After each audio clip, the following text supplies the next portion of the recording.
Hi everybody, we're going to do a Q&A today. We are going to talk about the Moritz Grossmann Benu 37, the special edition that they made for Revolution magazine. So this is a limited edition piece. They made 8 pieces.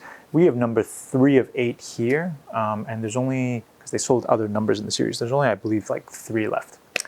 I was really interested in this watch myself. Like, I really wanted to see it in the metal. And then, fortunately, Rake over at Revolution was kind enough to lend it to us for a couple weeks. So we actually have it sitting in our Landmark shop for a couple weeks if you ever want to check it out. It is actually available for purchase as well.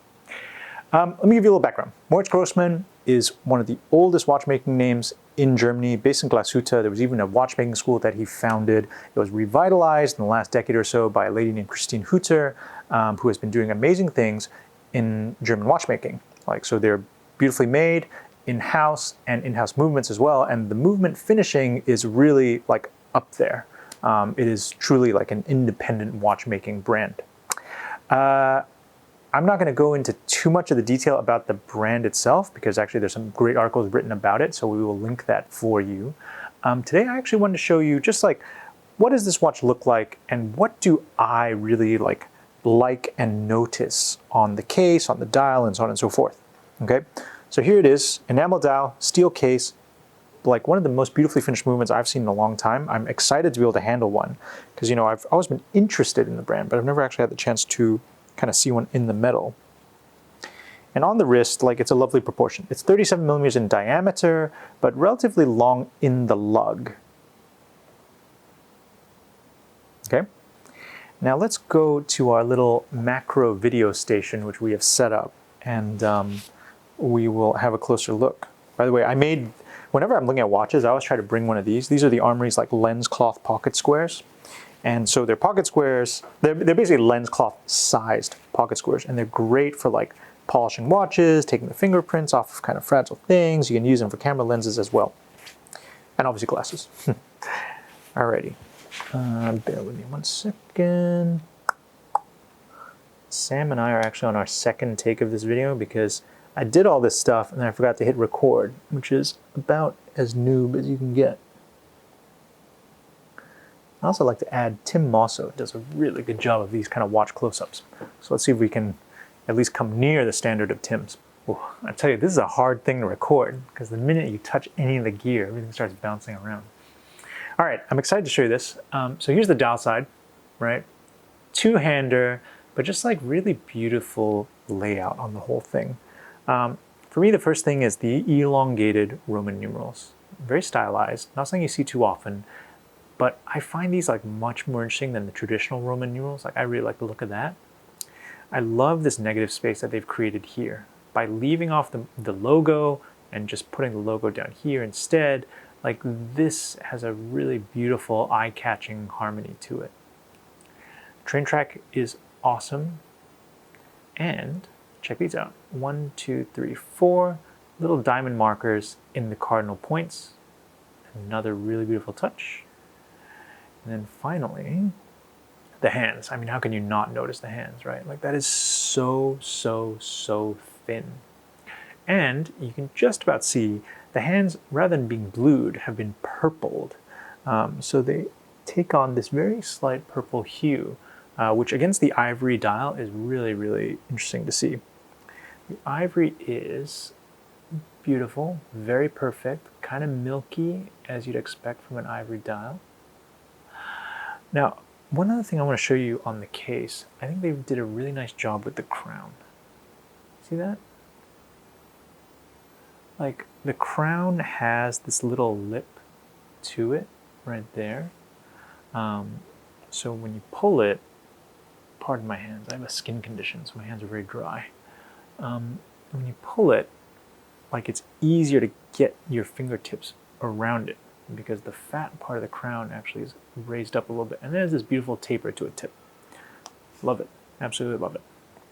All right, let's have a look at the other side.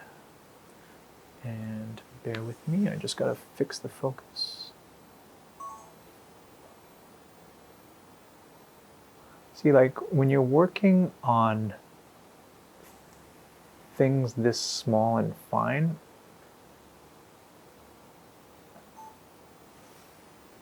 like the movement being slightly recessed downwards into the case already causes problems with the focus. So I actually have to manually refocus every time. All right, this is where the action is. And honestly, like, I have bought watches just for movements because I find certain movements like so beautiful. This is definitely one of them. I want to show you the ratchet for when you wind it first. You might actually be able to hear that too. That just slight click, really beautiful. The striping is probably the next thing you'll notice. So the striping is, this is the Glashütte style of doing striping. Like, you do really wide stripes rather than the Geneva style, like narrower stripes. I think it's cool. First time I've seen that too. The engraving is obviously really out of this world. Like, all over the bridge to the escapement, and you can see the little palette fork down there doing its thing. I love the fact that this is all exposed. You know, like, for instance, I love langas, but you don't really get this same amount of visibility into a langa. They stick a 3/4 plate on it, and then that's kind of the end of it. And you know it's been beautifully made, but you're kind of like, I wish I had X-ray vision. Whereas this one, a lot of these great things are on display. You know, the most interesting thing on this for me personally, and this is going to sound so like minuscule, is on this needle that is kind of acting as, like, it's kind of showing what you've done in terms of regulation. On this needle, there are very fine little points to act as a scale for the regulator. And they engraved that by hand, which I thought was so cool. Like, from the naked eye at this distance, I wouldn't even register that. You know, you got to put that under a loupe to really notice it.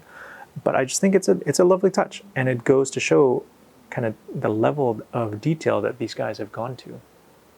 Oh, and obviously this goes without saying, for the jewels here, they've put these beautiful gold chatons around them too, which is not something you really see on mass-produced watches, but on an indie like this, like, it is a lovely thing to see.